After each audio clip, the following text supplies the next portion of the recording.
आज की जो दोस्तों ये कहानी है मेरे गोपाल चैनल पर, ये बिल्कुल सच्ची घटना है। थोड़ी पुरानी भली है लेकिन बहुत ही सच्ची और ऐसा घटा था। और यह जो कहानी है जिसने इसको सुनाया है वो फ़िलहाल 80 की उम्र से भी ऊपर हो चुके हैं। और यह घटना पाकिस्तान और भारत जब अलग हुए थे दोनों, उस समय की है। और पाकिस्तान के रावलपिंडी के एक कस्बे के अंदर यह घटना घटित होती है सन 1950 के अंदर। जैसे इंडिया और पाकिस्तान का बंटवारा हुआ था तो उस समय पाकिस्तान के रावलपिंडी के एक कस्बे के अंदर यह घटना घटित होती है। दोस्तों बड़ी ही रोचक जानकारी, बड़ी ही रोचक कहानी। आप इसको पूरी सुनोगे तो अंत में आपकी भी आंखों में आंसू आ जाएंगे कि एक रीछ और एक अल्हड़ लड़की की प्रेम कहानी भी क्या हो सकती है। आज की इस कहानी में पता चलेगा कि हाँ, सच में ऐसा हो सकता है और हुआ भी था।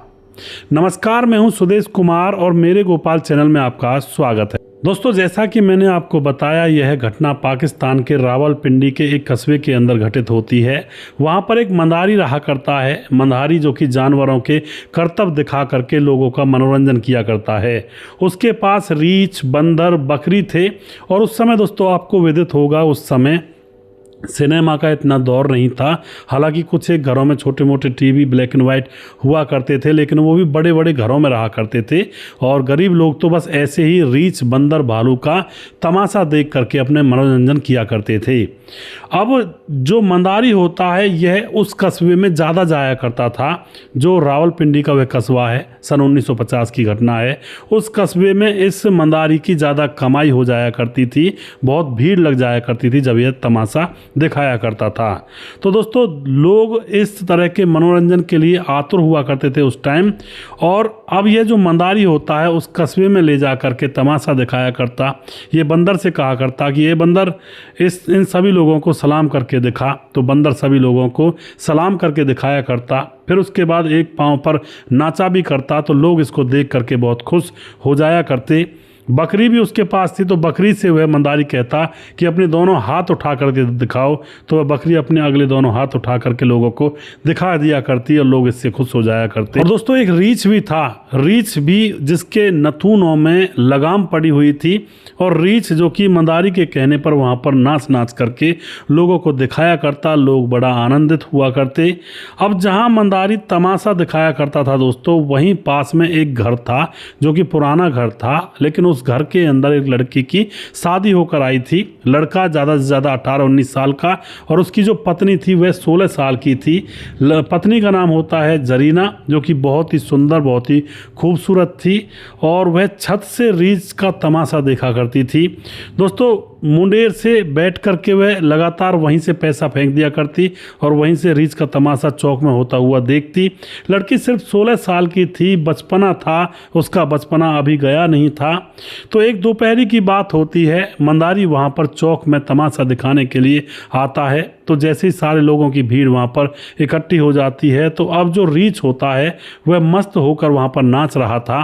तभी दोस्तों वह लड़की अपनी छत से तमाशा देख रही थी और रीछ की नज़र अचानक उस छत पर निगाहें जाकर के जम जाती हैं और वह उस लड़की को देखने लगता है। और काफ़ी देर से नाच रहा था तो उस लड़की को देख करके जो रीछ होता है वह सुध बुध खो जाता है। इतने में मंदारी सोचता है कि शायद रीछ हार गया है, थक गया है। तो उसको नीचे बिठा देता है और कहता है कि अब रीछ थक गया है।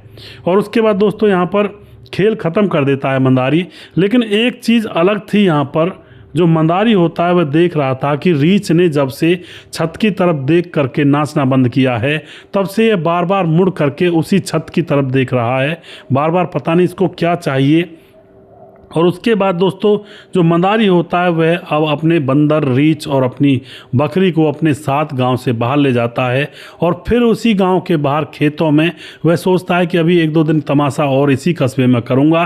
तो वहीं पर एक टेंट गाड़ करके उस टेंट में खुद सो जाता है और शाम को रीछ को और इन जानवरों को रस्सी से बांध देता है। अब जैसे रात होती है तो जो रीछ होता है अपनी रस्सी को कुतरने लगता है, काटने लगता है। और थोड़ी देर के बाद वह अपनी रस्सी को काट करके वहाँ से गांव की तरफ भाग जाता है। और गांव में जाने के बाद वह उसी दरवाजे पर खड़ा हो जाता है जिस घर के अंदर वह एक सुंदर सी लड़की जो छत से उसका तमाशा देखा करती और जिसको देख करके आज रीछ नाचने से भी बंद हो गया था और बार बार उसी घर की तरफ देख रहा था। अब उस दरवाजे पर जा करके दरवाजे को हाथों से खोलने की कोशिश करता है, बोलता कुछ है नहीं। अंदर से जो पति होता है उस लड़की का वह देखता है कौन है, तो दरवाजों के पास आकर पूछता है कौन है, लेकिन रीछ कोई आदमी थोड़े जो बोलेगा, बार बार हाथों के पंजे से दरवाजे पर धक्का मारता। तो उस पति को लगता है कि शायद कोई आदमी है जो दरवाज़ा खटखटा रहा है और वह दरवाज़ा खोल देता है। और जैसे दरवाज़ा खोला जाता है तो रीछ तुरंत घर के अंदर, और अंदर घुसते ही वह लड़का उस रीछ को बाहर भगाना चाहता है, लेकिन रीछ उसी के ऊपर प्रहार करता है और उसको ज़मीन पर डाल देता है और उसकी पत्नी को अंदर से बेड पर से उठा करके अपने साथ वहाँ से लेकर फरार हो जाता है। अब लड़का खड़ा होता है, भाई उसकी पत्नी को रीछ ले जा चुका है, इधर उधर देखता है, लेकिन रात के समय में सभी सोए हुए थे, लेकिन इधर उधर जा करके पड़ोसियों के दरवाजे खटखटाता है तो लोग जगते हैं और लोगों को बताता है कि रीछ मेरी पत्नी को उठाकर ले गया है। तो उसके बाद गांव के लोग भी लाठी डंडे लेकर के उस रीछ को ढूंढने निकल जाते हैं। कुछ लोगों को पता था कि जो मंदारी है वह कहाँ पर छुपा हुआ है, यानी कि कहाँ पर रुका हुआ है, ठहरता कहाँ पर है। तो मंदारी के तंबू पर वह लोग पहुँच जाते हैं। वहाँ जाकर देखते हैं कि मंदारी तो सो रहा है आराम से, उसको कुछ पता ही नहीं है। और वहीं उस तंबू के पास में एक पत्थर पर इस लड़की को रीछ ने एक पत्थर पर बिठाया हुआ था और उसके पाँव चाट रहा था। अब वहाँ पर गांव के लोग खड़े हो जाते हैं, कोई मंदारी को भी जगा देता है। मंदारी जगता है, गांव के लोगों को लाठी डंडा हाथ में लेकर देखते हुए मंदारी डर जाता है और मंदारी सोचता है कि मैं इस रीछ से इस लड़की को बचा दूंगा, मेरा तो पालतू है। लोगों को रोकता है कि तुम लोग रुक जाओ, और उसके बाद वह रीछ को जब हटाने लगता है तो रीछ उल्टा उसी के ऊपर मंदारी के ऊपर घुर्राने लगता है। तो मंदारी भी डर जाता है, सोचता है कि ये क्या हो गया। और उसके बाद गाँव वाले लाठी डंडों से उस रीछ के ऊपर प्रहार करके उसको भगा देते हैं और उस लड़की को अपने साथ गाँव ले जाते हैं। इस तरह से यहाँ पर लड़की की जान बचती है। और दूसरी बात यहाँ पर दोस्तों मंदारी से कहते हैं वह लोग कि आज के बाद हमारे यहाँ पर खेल दिखाने के लिए मत आना, वरना तो हमसे बुरा कोई नहीं होगा। अब उसके बाद लड़की अपने घर चली जाती है और जो मंदारी होता है दूसरी जगहों पर खेल दिखाने लगता है, लेकिन वहाँ से इतने पैसे बन नहीं रहे थे। तो वह 15-20 दिन के बाद फिर से सोचता है कि अब मैं जाने वाला हूँ, एक बार वहाँ पर तमाशा और दिखा देता हूँ जिससे कुछ थोड़ी बहुत आमदनी हो जाएगी। तो वह उसी मोहल्ले में फिर से अपने रीछ को लेकर के तमाशा दिखाने के लिए चला जाता है। कुछ लोग मना करते हैं कि भाई बहुत बड़ा कांड कर दिया था तुम्हारे रीछ ने, अब यहाँ पर तमाशा मत दिखाओ। लेकिन मंदारी कहता नहीं जी नहीं, वो तो गलती से इससे हो गया होगा। तो कुछ लोग ये भी कहते हैं कि अरे देखने दो ना, तमाशा ही तो देखना है। तो वहाँ पर उसी चौक में फिर से यहाँ पर तमाशा रीछ का होने लगता है। अब रीछ जैसे नाचता है तो उसी घर की तरफ फिर से वह निहारने लगता है, लेकिन आज उस घर की जो महिला थी, वह जो लड़की थी जिसका नाम था यहाँ पर जरीना, 16 साल की, वह अपने घर के अंदर बैठी हुई चूल्हे पर खाना बना रही थी। उसका पति वहीं पर खाना खा रहा था, दिन का समय था। अब तो रीछ को वह लड़की दिखाई नहीं देती है, तो एकदम से छूट करके नाचता नाचता उस घर के दरवाजे पर पहुंच जाता है और एकदम से जैसे धक्का मारता है तो दरवाज़ा अंदर से खुला हुआ था, क्योंकि दिन का समय था। पत्नी रोटी बना रही थी, पति वहाँ पर खाना खा रहा था। और उसके बाद पति देखता है कि अरे रीछ आ गया। इतने में तुरंत अपनी पत्नी को संदूक के अंदर डाल करके ऊपर से मतलब संदूक लगा देता है और अब वह रीछ को भगाने लगता है। लेकिन दोस्तों रीछ देखता है कि भाई संदूक में छुपा दी है इसने, तो रीछ अब उस पति के ऊपर प्रहार कर देता है और दांतों से उसकी गर्दन पर वार करता है। तो पति की वहीं पर हत्या हो जाती है, यानी कि उसकी मौत हो जाती है, खून बहने लगता है। गाँव के लोग भी इकट्ठे हो गए थे लाठी डंडों को, लेकिन किसी की भी हिम्मत अंदर जाने की हो नहीं रही थी। और इधर से मंदारी उनसे हाथ जोड़ रहा था कि मेरे रीछ को मत मारो, मेरी रोजी रोटी है। लेकिन गांव वाले उसको धक्का देकर दूर भगा देते हैं कि तेरी रोजी रोटी के चक्कर में एक इंसान की जान तो चली गई है और न जाने ये क्या करेगा। और अब रीछ को पता था कि संदूक के अंदर उसकी प्रेमिका है जिसको वह लेने के लिए आया था। तो संदूक के ऊपर चढ़ जाता है और उसका ढक्कन खोलने लगता है, लेकिन ढक्कन खुलता नहीं है और फिर संदूक को इधर उधर लुढ़काता है, इधर से उधर पलट देता है, इधर से उधर पलट देता है।